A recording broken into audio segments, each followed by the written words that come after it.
Good afternoon, everybody, and welcome to today's Washington Institute Policy Forum. I was about to welcome you to the Washington Institute, but that's not entirely true. I should be welcoming you to the EU mission to the United States here in Washington, D.C., where our EU colleagues have been kind enough to allow us to use their space to facilitate a meeting, at least for the three of us in person, which is a first for me, and I'm pretty excited. I'm very excited to have with me today Gilles de Kerchove and Olivier Onidi for a conversation about U.S. EU counterterrorism cooperation 20 years after 9/11. This is a special opportunity for me, and I believe for Olivier too, to have a conversation here in Washington with Gilles on his farewell tour as he is about to retire after 14 years, which is kind of unheard of in the realm of counterterrorism, where burnout rates are notorious. After 14 years retiring from serving as the European Union's counterterrorism coordinator. I do not exaggerate when I say that transatlantic counterterrorism cooperation and international security are infinitely better off for the 14 years that we have had Gilles in this position. I personally have had the distinct pleasure of meeting with him, discussing things with him, often arguing with him over the years, and I am a better person and a better intellect for it. So the opportunity to have this meeting, Gilles, while you are here, and Olivier, while you are here, is great.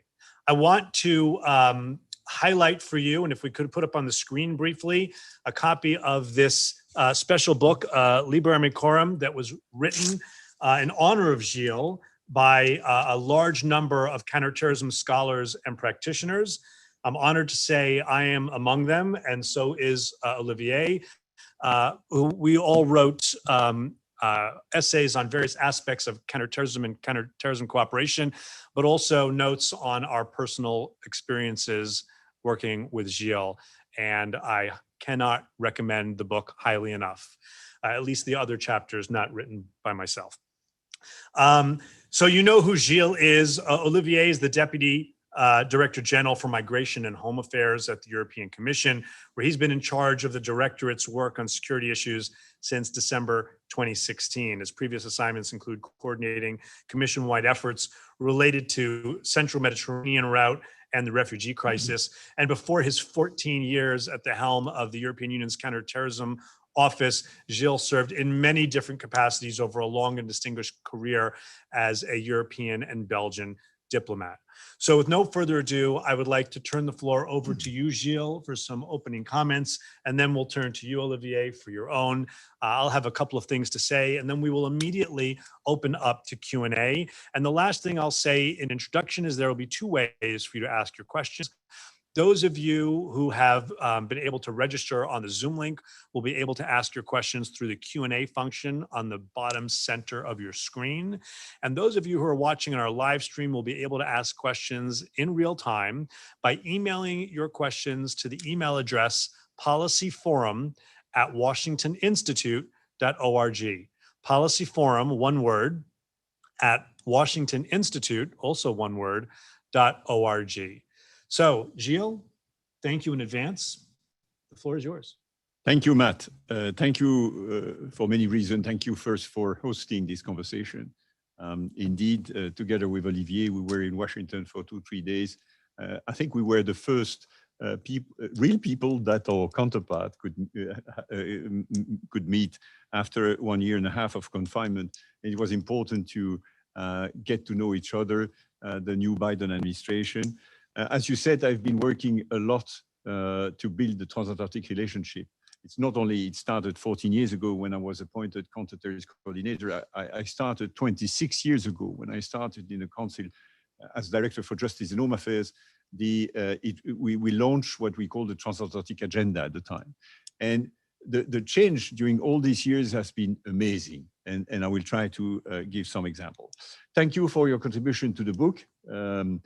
Very relevant one, very important to dispel the fake news that Assad is fighting terrorism and fighting Daesh. On the opposite, Assad has been very instrumental in the development of Daesh. And you have some people in Europe who still believe that between two evils, it's better to invest on Assad, which is, of course, not the case. As I said, the EU-US transatlantic counterterrorism partnership has never been that intense as it is today. And that's an excellent news in the current context. I'm often asked whether we are winning the fight against terrorism, and my answer in a way is a very simple one. I refer to a sort of equation with two elements, the threat and the vulnerabilities. The threat, we cannot say that we have been winning, I'm afraid, 20 years after 9/11, while Al-Qaeda has probably several hundred fighters on the day after 9/11. Now, Al-Qaeda and another organization, Daesh, both have probably more than 30,000 fighters. That is not what I call a victory. On the other hand, we have managed to reduce our vulnerabilities significantly, and that's partly thanks to the transatlantic cooperation. So some quick words on the achievement and some quick words on the challenges. Our cooperation is underpinned by common values, respect for human rights, rule of law, and fundamental freedom. It is very important, especially in the field of terrorism. We have had some differences, and I remember days where I had to argue with the legal advisor of the State Department, John Bellinger, and we had started a dialogue on the so-called global war on terror paradigm, which we know led to some problematic consequences. I've been myself extremely active when President Obama was elected to help the president to close Guantanamo detention camp, to convince the member states to host on their territory some Guantanamo detainees. And I think at the end of the day, we took 25.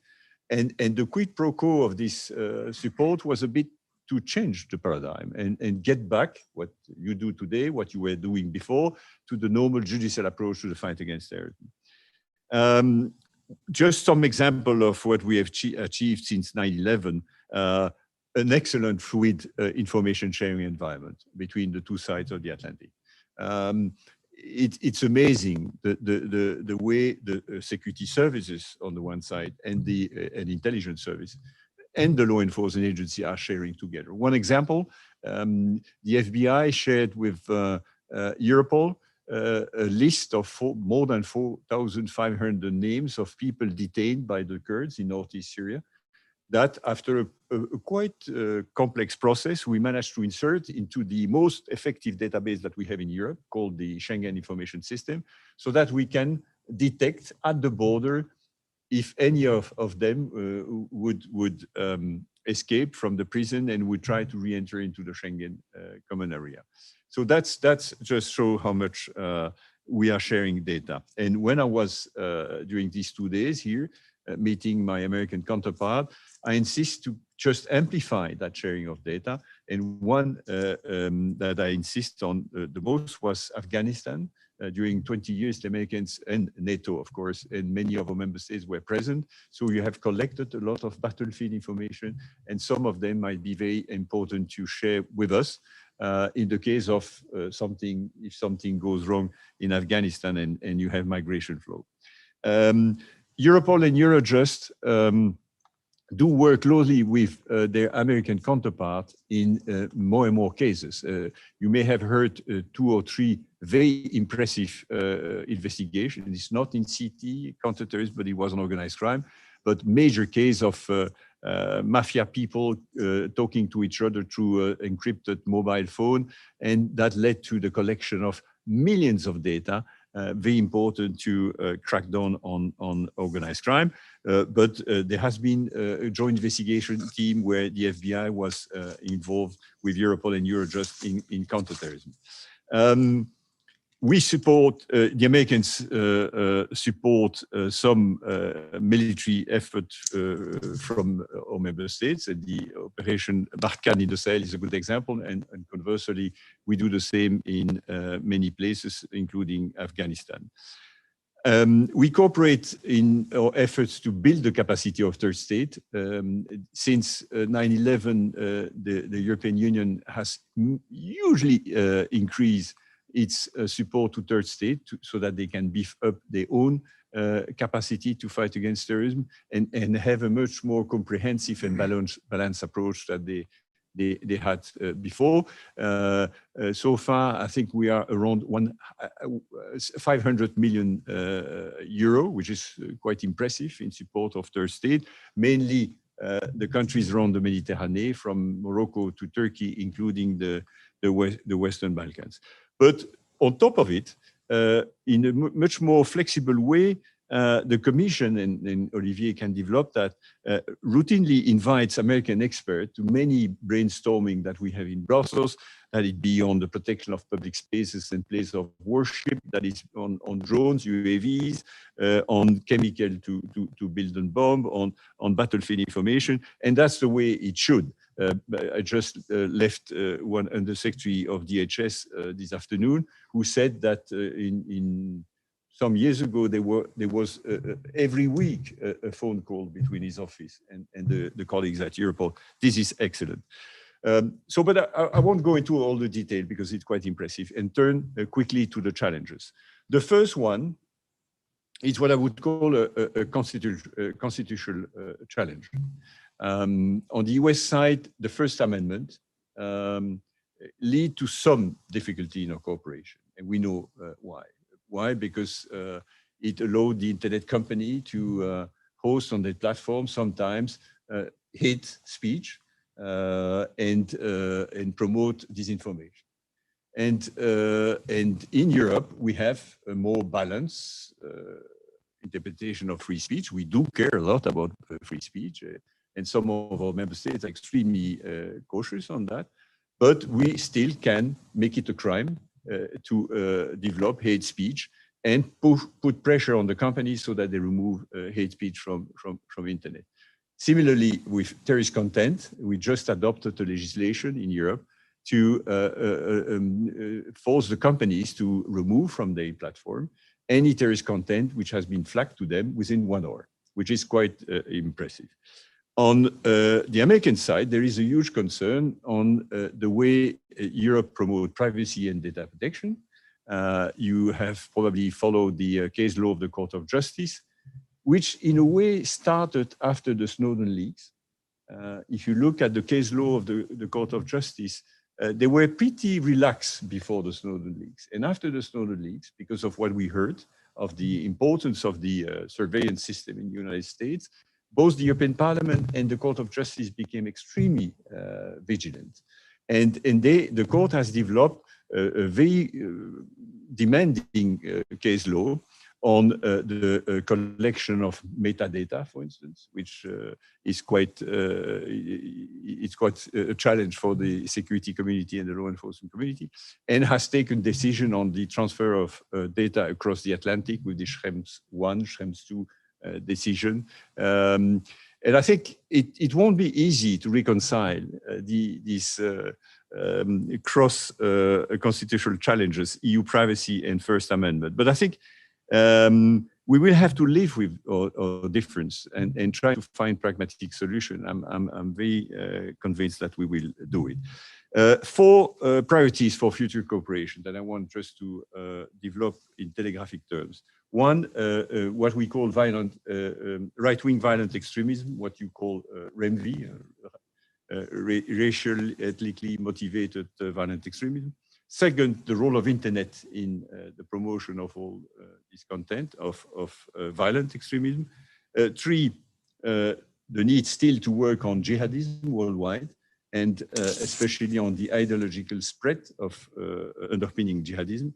And I would add maybe quickly a 4th one on the changing nature, possible changing nature of the modus operandi for terrorist attack in the future because of the emergence of disruptive threat. So in really telegraphic terms, the first one on right-wing violent extremism on our side, REMV on your side.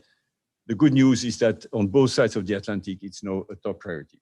There is no doubt that we are mobilized on the subject. Not all of our member states are impacted, but it's now on top of the agenda. And we try to see in the toolbox that we've been developing on the fight against Daesh, what sort of tools we can use in to address this new form of extremism.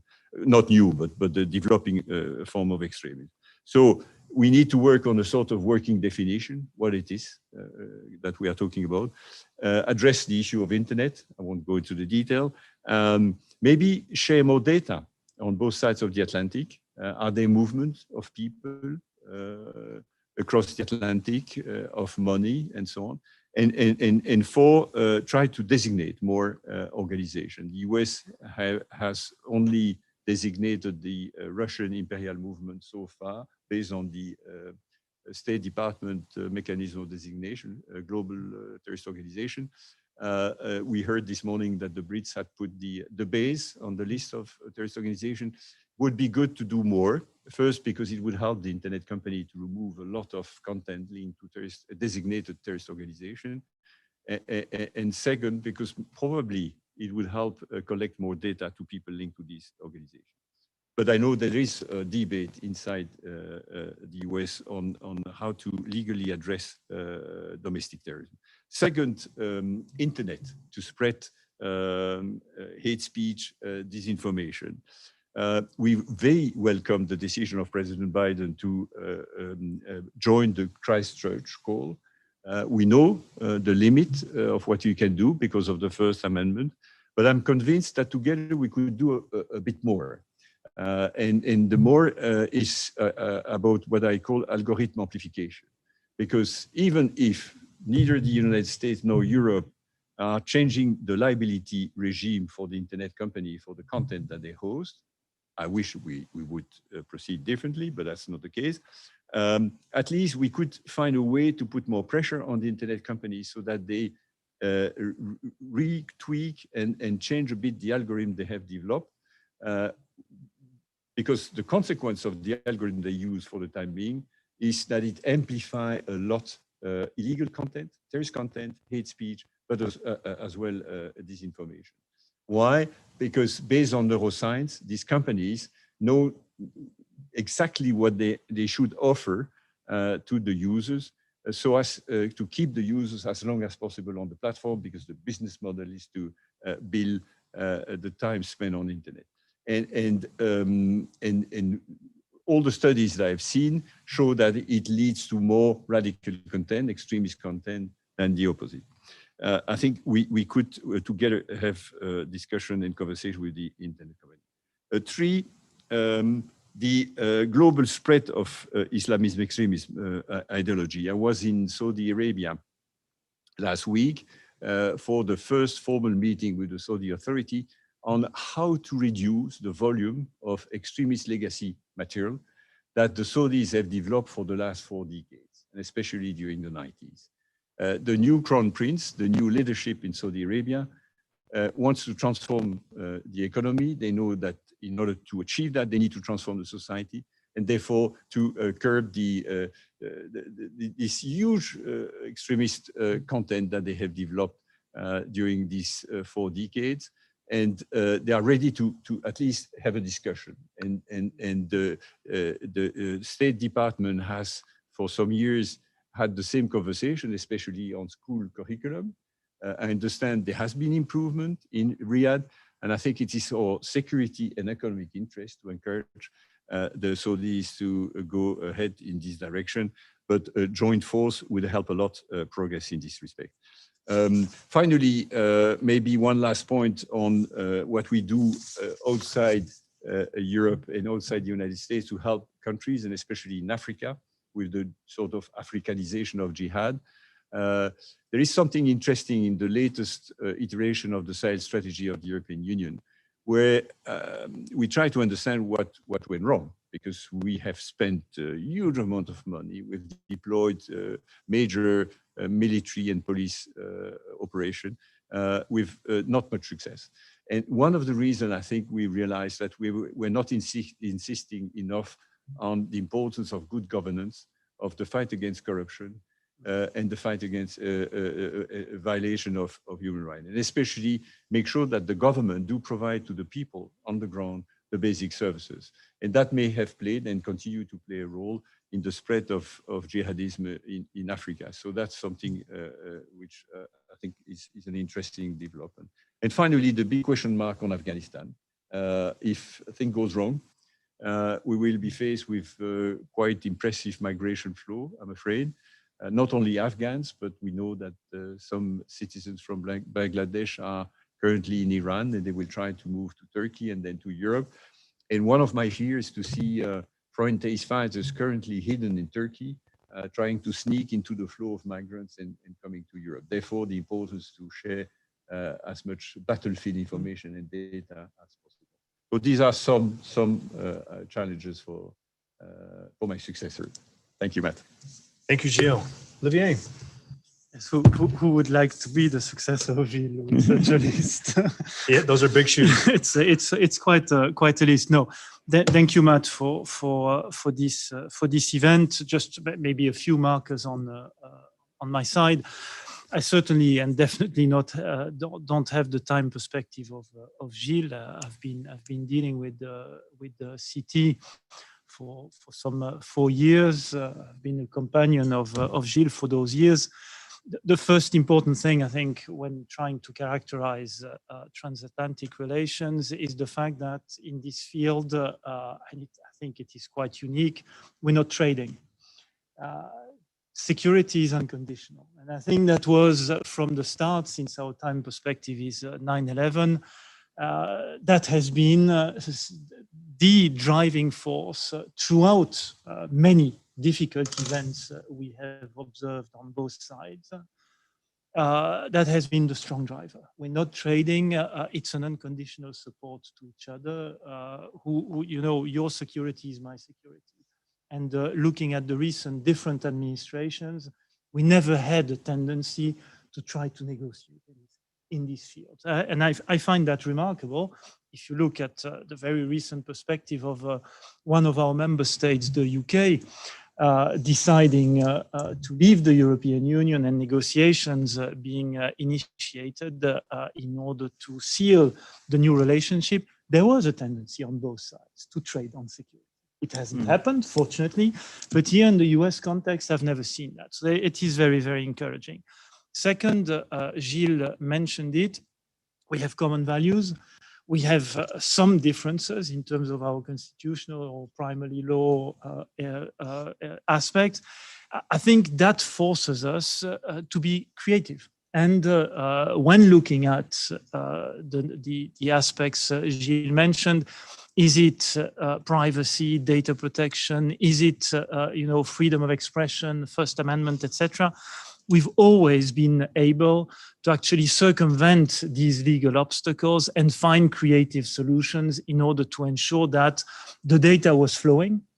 Even when on the EU side, for example, our constitutional court comes with active jurisprudence asking us to embed even further safeguards, we always find ways to safeguard existing agreements and to ensure that the important aspects behind these agreements is actually happening. It is true in the context of PNR. It is true in the context also of the umbrella agreement that allows personal data to be shared between the administrations, but also between the different agencies. And it is also growingly true in our relationship with the private actors, notably the online actors, where indeed we have somewhat different legal impediments to care for. Another aspect which I believe is important is that we do work with partners, and in every situation where we have been working shoulder to shoulder, actively pursuing a goal, we've been winning. We've been decisively winning. It's the case in the context of the global coalition. I believe the US and the EU have been the driving force of all the undertakings in that context. It is also, and it has been the case in the Western Balkans, a region that is much closer to us. We have there as well seen the US shouldering us in actually turning these countries as security providers instead of security consumers as they used to be a few years ago. And this needs, of course, to continue. Many areas in this trip with Gilles, we've insisted very much on Afghanistan clearly, but also on the Sahel. We believe this is really a very risky area where we should deploy the utmost attention and also resources. Finally, another area which Gilles has mentioned, the capacity to actually work not only in terms of cooperation, but integration. Whenever we develop policy on both sides, we have a tendency to quasi-automatically, naturally invite the other to actually take part in the early reflection before developing either a policy initiative, a legal act even, more and more, because we know that what we will be doing will have consequences on the other, and also because we know that the knowledge of the other partner is extremely important to us. And this is very much has been the case in recent examples. The way the EU has redesigned its architecture for information systems has benefited immensely from the US experience post 9/11 in doing this. When looking at ways to mitigate the possible use of drones, here again, we have made immense progress because we have worked both on the regulatory aspects, but also on the operational capability that we deploy together. And this has been also very recently the case when looking at the 5G aspects and the possible consequences of the new 5G environment on our capacity to fight terrorism. And then finally, the integration is also very present in the way our operational arms, the interagency work that is being conducted on both sides, including in the very difficult field of terrorism. It is not obvious for operational agencies to actually go deep in looking together at battlefield information, biometric information, sharing this, also deploying liaison officers, setting up task forces, where somewhat naturally you do have European actors as well as American actors. So I think the road from 9/11 has been pretty impressive in the field of terrorism, and this very much thanks to Gilles. Everything or some aspects are summarized in this book, and I have to again show this book. It's on sale everywhere in the best bookshops and on internet as well.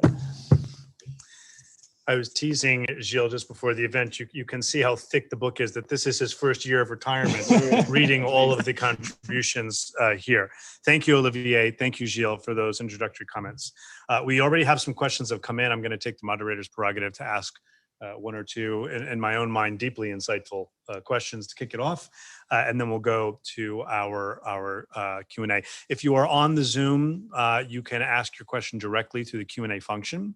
And if not, you are invited to submit your questions in real time to policyforum, that's one word, at Washington Institute, also one word, .org. Policyforum at WashingtonInstitute.org.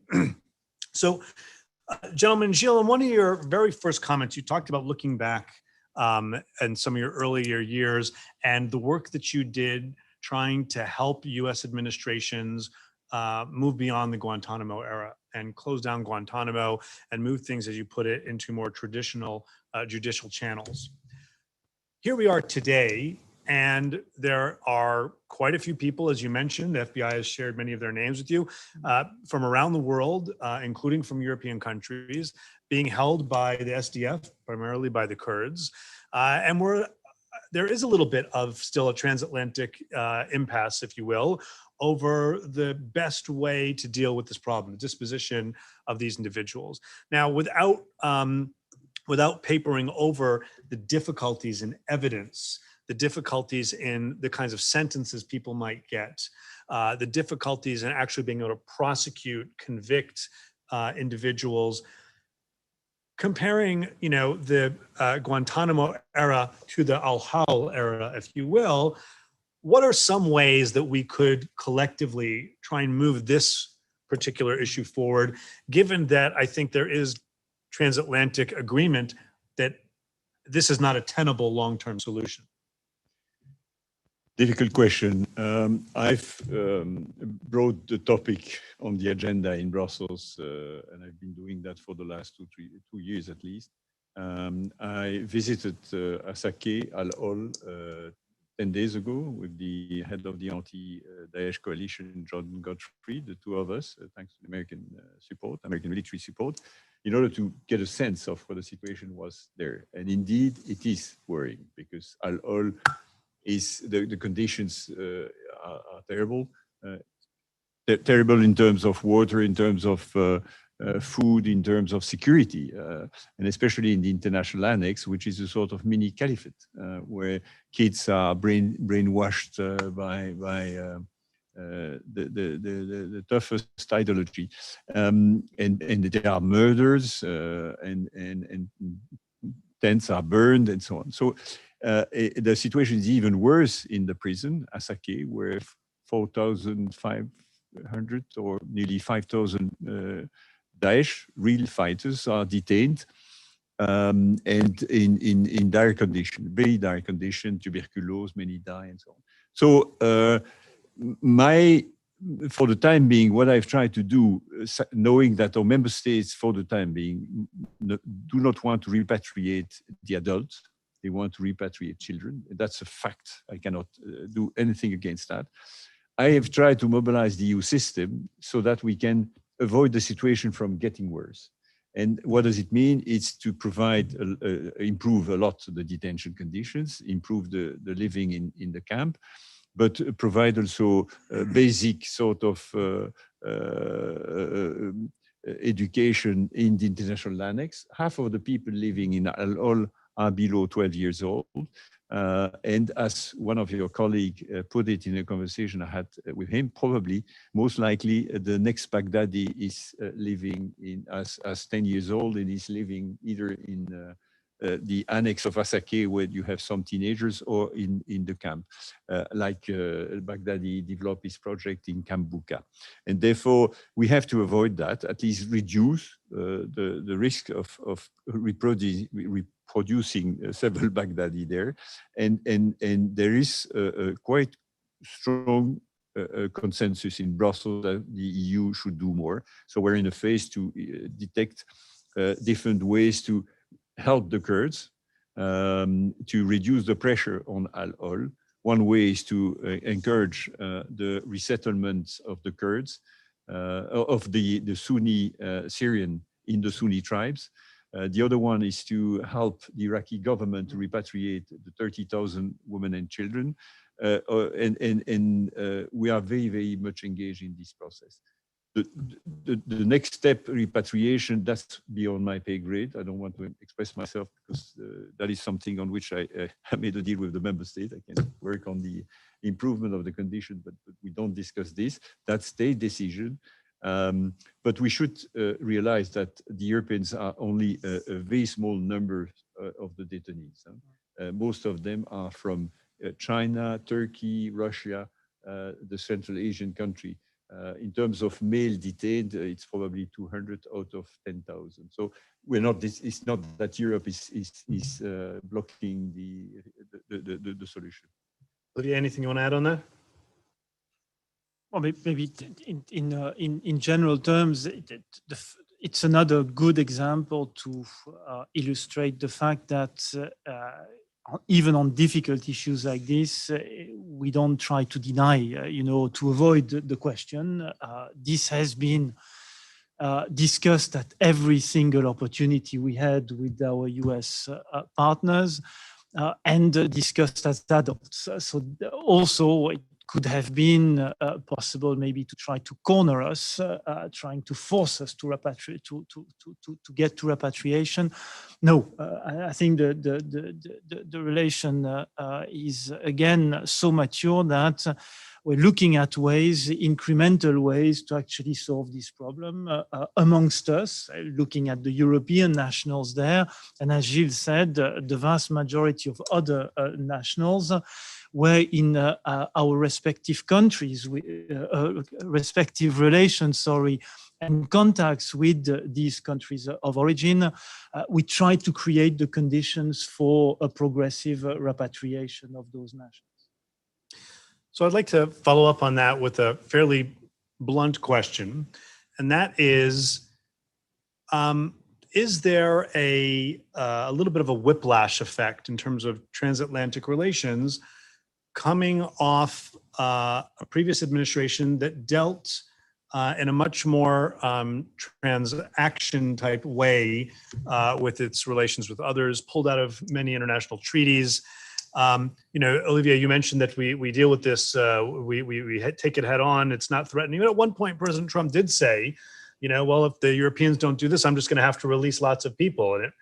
And it was taken as something more pressing. Here at the Washington Institute, we have a presidential transition series, and I penned a piece on rethinking U.S. efforts on counterterrorism 20 years after 9/11. As the U.S., one of the few bipartisan things that there's agreement on is a need to rationalize our international deployments, make our counterterrorism posture more sustainable, et cetera. And as part of that, in the interim national security guidance, the Biden administration has talked about how there must be more collective action.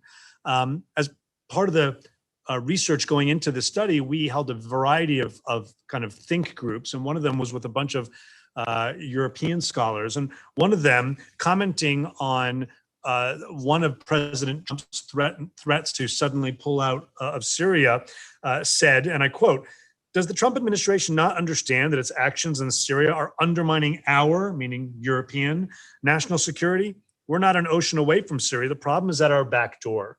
So now there is a desire to move things back towards a much more comfortable transatlantic posture. But do European member states, do European Union officials worry that that's just an approach that could be kind of every 4 years? Let's start with you. No, as I said, Matt, I think in this field, counterterrorism, I see a lot of continuity. Styles are very different. Again, and politics remains politics, but the substance and the end effect of what is being done together transatlantically on counterterrorism has remained remarkably stable. Remarkably stable. Excellent. Gilles? I would concur. Under the Trump administration, I think we had counterparts who could understand the argument. Let's be honest, I know it's an issue. I must tell you, I've been working a lot on this issue of Northeast Syria because, as you said, the Kurds won't keep these people forever. So it's sort of ticking bomb. No way, no doubt on that. But remember, I said that I was very active. That was the first file that I took when I was appointed as EU CTC, helped President Obama to close Guantanamo. I convinced our member states at the time to take in Europe 25 Gitmo detainees. If I remember well, the US has not taken a single one, not a single one. Why? Because you had still the impact of 9/11. I don't want to speak for member states, but could you understand that the member state which has had major terrorist attack on its soil, in its capital, losing hundreds of people, wants to deal with this pace and taking into account the sensitivity of the population. And that's why they are exploring alternatives. But what we should do is to repatriate the kids, no doubt, the children, because they have nothing to do with all this. And more and more member states are active. The Danes have repatriated a lot of kids recently, and the mothers when it was not possible to repatriate the kids without the mother. The Germans have done the same, the Finns, and so on. So there is a trend which is ongoing. We have a question that's come in from Nathan Sales, your former counterpart as the State Department's coordinator for counterterrorism. Nathan says, Gilles and Olivier, it's a great pleasure to see you both again. The transatlantic counterterrorism community is sorry to see you go, Gilles, but after all this time in the saddle, you certainly deserve a rest. I'd like to ask you, both of our guests, for their thoughts on the counterterrorism mission in Afghanistan. With US and NATO forces withdrawing, how worried are you about Al-Qaeda reconstituting itself? What steps should the US and the European Union take to prevent Al-Qaeda from planning external operations? Yeah, tough question. I'm worried. I don't hide that. I'm very worried because I've had some contact with your negotiator in Doha, and we even discussed the paper, the document that he wanted to get signed by the Taliban on the way they would not support Al-Qaeda anymore. But I see no sign of that for the time being. So everything which is currently developing is a source of concern. So I'm not confident at all on what to do. But if the Americans are leaving, NATO is leaving, we will, I understand, have some Turkish military presence at the airport. We would then allow for rapid intervention if need be. But I don't see how we will prevent the Taliban from hosting the Taliban again. Al-Qaeda again. Al-Qaeda again, yeah. No, it's indeed. I mean, what we have been pleading in all our meetings with Gilles that we've had yesterday and today is the fact that please let us share all the information that we have. Let us try to use as much as possible the information on possible terrorists, so that at least if they try to move to our countries, we can detect them at the borders. We can feed this information into our systems. Let us also regularly share intelligence on the developments on the ground in a true city perspective. So with city experts and not through the prism only of diplomacy or military. And I saw a recent paper which suggests that if the military are not on the ground anymore, it's a lot more difficult for the CIA to keep collecting data and intelligence in Afghanistan. So I think before short, we might become a bit blind. Huh? Which leads me to my next question. I don't know if it's my paper that argued that you read. I'm going to say it is.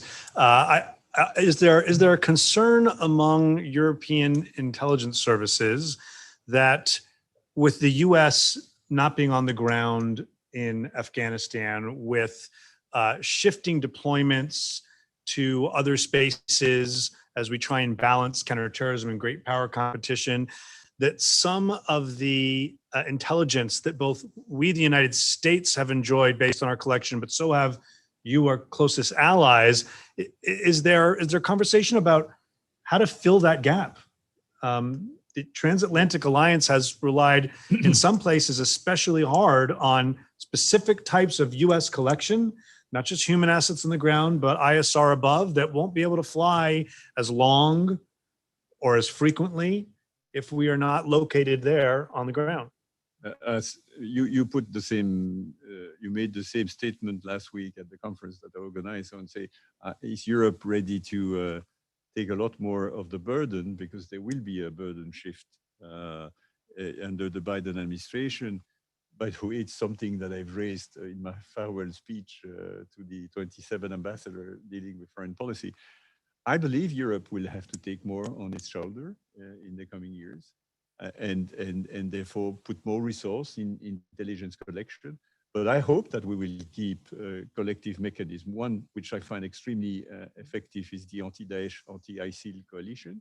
There are mechanisms like the so-called OGP, Operation Galant Phoenix in Jordan, where all the battlefield and data collected during the military operation are shared with the police, with border guards, with the intel colleagues. And I think we should do the same in Africa, because with the Africanization of jihad, that's the next continent on which we will have to concentrate our resource. And therefore, I think I would say a mixed, the answer will be a mix of more Europe, more resource invested by Europe, and at the same time, keep a strong alliance of that type, the ISIS coalition type alliance as well. So I raised one issue that is an issue that the Americans are typically dealing with their European colleagues on al-Hull, but there are also issues that our European colleagues tend to raise with us. I'm going to quote a U.S. counterterrorism official who said this when he was out of office, but it applies now. For almost 2 decades, the United States has pointed abroad at countries who are exporters of extreme Islamist ideology. We are now being seen as the exporter of white supremacist ideology. And I've heard this personally in some of my conversations with European counterparts. To what extent is that, have you seen, felt yourself or heard among other colleagues that this is a significant concern? And what are your recommendations when you meet with your colleagues here about what we need to be doing in the United States to decrease the export from within our borders of white supremacists or REM-V violent ideologies? In a way, I touched upon that in my earlier intervention. It's linked to internet, to our dialogue with the internet companies and the algorithm amplification. It's a discussion I've had a lot with Nathan Sales when he was the State Department counterterrorism coordinator. He had the traditional view that the best way to fight against bad speech is to have more speeches. I believe, and I'm a fan of free speech, don't misunderstand me, but I think we need, in some cases, to police a bit the internet. I don't believe the internet has been built, or the platform, Facebook, has been built to promote free speech. This is not true. There is not at all a fair market for ideas on this internet. It's a lot amplified by algorithm which tries to sell you the most problematic content. Some people have a much bigger voice than others, and there is no one to police this unfair competition on the market.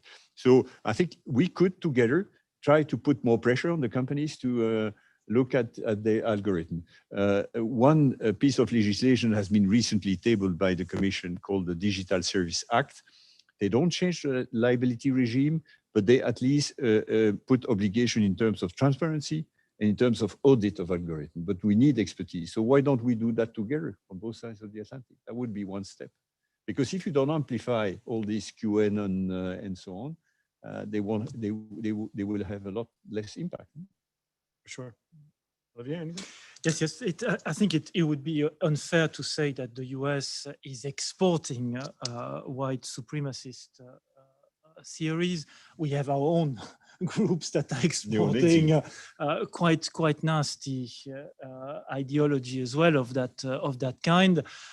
It's another, I think, good example, and was at the heart of all the discussions we've had here in Washington, where we need again to join forces because this phenomenon is extremely complex.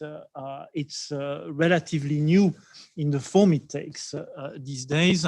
So we've launched a number of initiatives to actually mobilize those we have here on this side and on the European side who have worked on radicalization aspects, the path to radicalizations, the type of ideological vectors of radicalizations, try to see how to better understand the ways these forms of ideologies are being spread, what kind also of influencing ways and vectors are being used by these specific groupings, to come then with an attempt to try to define and identify groups as such in order to also potentially use the tools of designation, which is being used by some partners, UK, Canada notably, who have been precursors into this, and then fantastic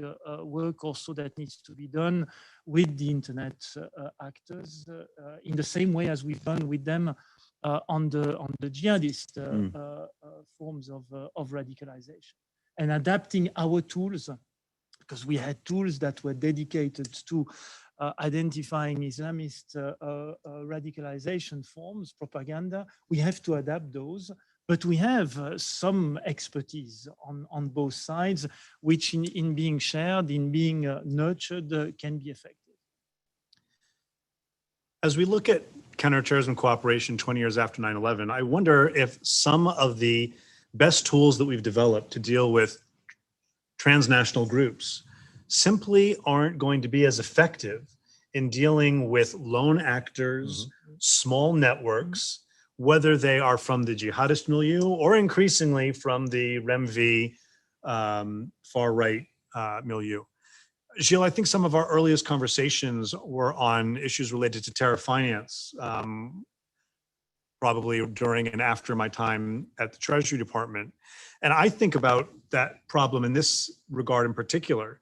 A lot of our terror finance tools are not going to be as effective for someone who, if you think about someone who back in the day was trying to go to Syria, takes money out of their own bank account or borrows money from their grandmother, takes money out of their college fund, gets a job for a couple of months.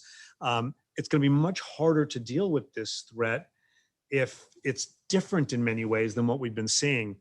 One way I want to ask you about this phenomenon, following up on the comments you both made about designations in the context of far-right terrorism, is how transnational is it really? In other words, we used to think of transnational links by, did you go to someone's training camp? Did you get money from somebody? Did you go to a meeting? That's not happening by and large. There might be a few people in Ukraine, but Ukraine today is not what Syria was yesterday. The most tangible transnational links seem to be that today's far-right terrorist writes a manifesto that draws heavily on yesterday's far-right terrorist. And so Breivik and Christchurch and Pittsburgh and Halle, and they all echo each other, but that's not really a very tangible. No. And so how transnational is this threat? And if it's not, what does that mean for the kind of transatlantic cooperation we've built that primarily focuses on groups that have these much more tangible connections? It's a very good question. It's a question that we've raised in all our meetings during these 2 days. It's to what extent there is a transatlantic dimension, and we need to go deeper into this. And I was very keen to we decided to set up a group to share more data because, as you said, we haven't seen a lot of transatlantic. What is the international link is, of course, internet. Yes. But in Europe, the way these groups are financing themselves is more by organizing pop music concert, martial art events where they sell T-shirts and that stuff. A bit use of, I'm told, cryptocurrency. So some of the tools we are developing in relation to cryptocurrency might be relevant, but it's nothing comparable with Daesh or Al-Qaeda type of financing. I remember a point made by Michael Chertoff at the conference last week. He said in the good old days, it was a lot easier because we could intercept a phone call between a cross-border or a cross-border payment. And so we have developed a series of tools to address that. And with right-wing violent extremism, it's completely different. A lot more lone actor financing what they do themselves, because you have the groups promoting the ideology, but they are very, very cautious not to even call for violence or act or direct violence. They let lone actor doing so. So we will have to develop alternative solutions. I agree. It is an international phenomenon because of the online environment, which is the main vector they are using in order to spread their ideology. And we've seen during the COVID days how at different really critical times on both sides, those have inspired each other in using some of the same techniques, some of the same conspiracy theories, etc. So it is an international phenomenon. One has some evidence that there is a bit of traveling also of some individuals, but this doesn't remain. It is not a main pattern at this stage. So the main focus is again on looking at what is spreading on the net. Maybe another international dimension is the role of some states in disinformation. We've seen during confinement a lot of fake news, disinformation, conspiracy theory coming from active state or people in third states, which were targeting the potential of right-wing violent extremist people in our society. So that's maybe another international dimension in the fight. Certainly. We have another question that came in again about Afghanistan. What do you see happening with ISIS Khorasan under the Taliban in Afghanistan? Do you agree with assessments that say the Taliban are using ISIS-K through the Haqqani network? To the extent you're able to talk about this publicly, what's your thought?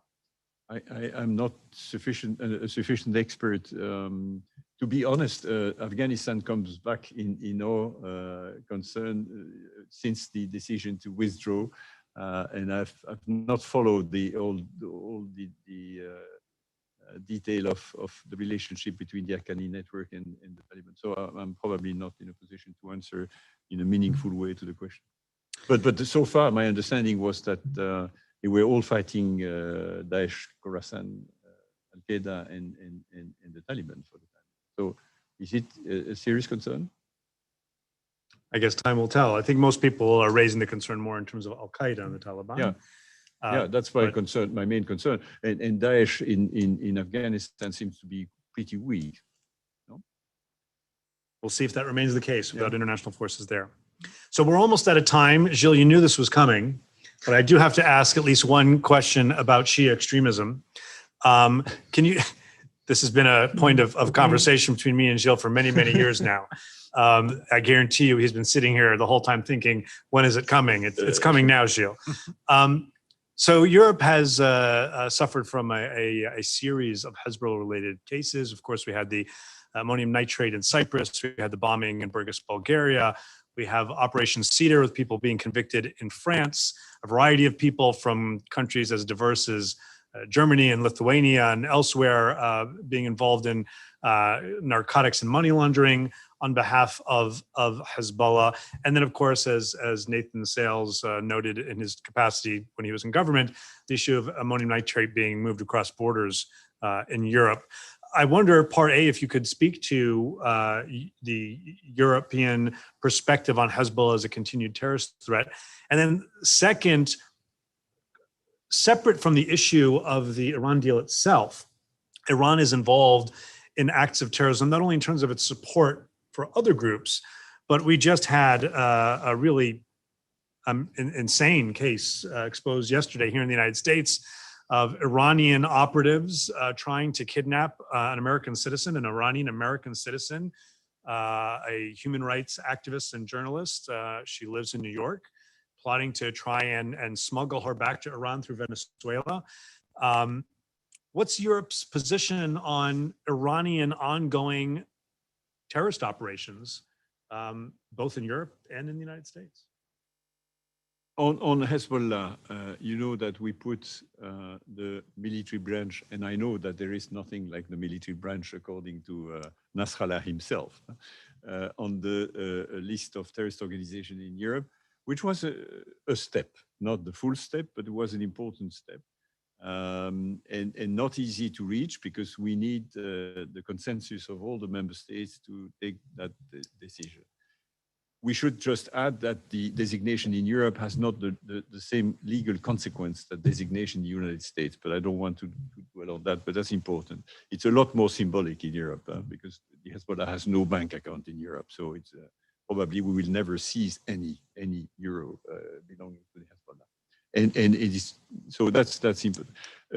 We are extremely tough on the criminal activities of the Hezbollah, and we have asked Europol, and there is a task force with the FBI, to crack down on all forms of criminal behaviors of the Hezbollah in Europe. I remember a major operation called Cedar operation, by which the Hezbollah was laundering the proceeds of drug trafficking coming from Latin America by buying cars, exporting the cars in Africa, jewelry to Lebanon and so on. And it's a very important operation led by the French with the support of Europol and the FBI. So, and we want to do more of that sort. So that's not that we are soft on the Hezbollah.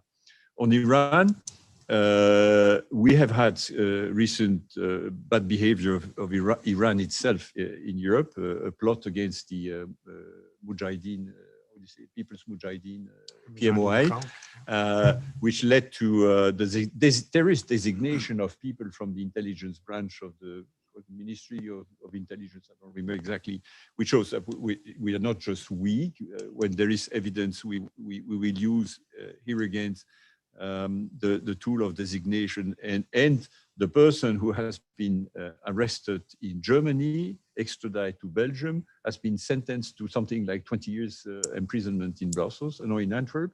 So it's not that just we are by nature soft. Finally, on the role of Iran in the region, I'm the first one to raise the issue every time I talk about Iraq. I've been myself several times in Iraq.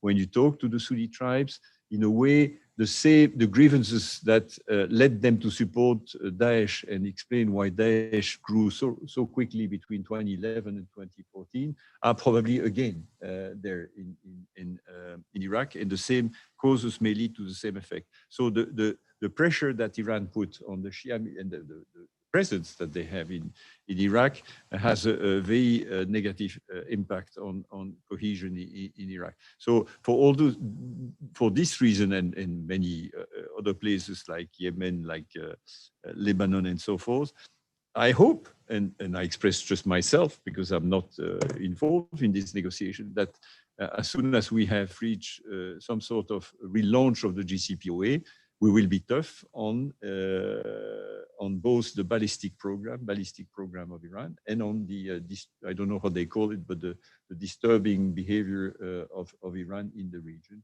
And I know that some of our member states are very vigilant on that front. Gentlemen, I want to thank you both for taking time out of your busy schedules during your trip here to Washington, D.C. To have this conversation with me and with our audience. I want to thank the European Union mission to the United States for allowing us to use your conference room and making this possible. Gilles, you've had an incredible staff for many years, and I'm indebted to them as much as I am to you, to Christian and everybody else. And we really appreciate all you have done. So bravo, thank you. Enjoy your retirement, but don't expect that I'll stop calling on you, Gilles, after these 14 years. Gilles, thank you very, very much. The opposite. Olivier, I hope we will. thank you very, very much. Everybody, enjoy the rest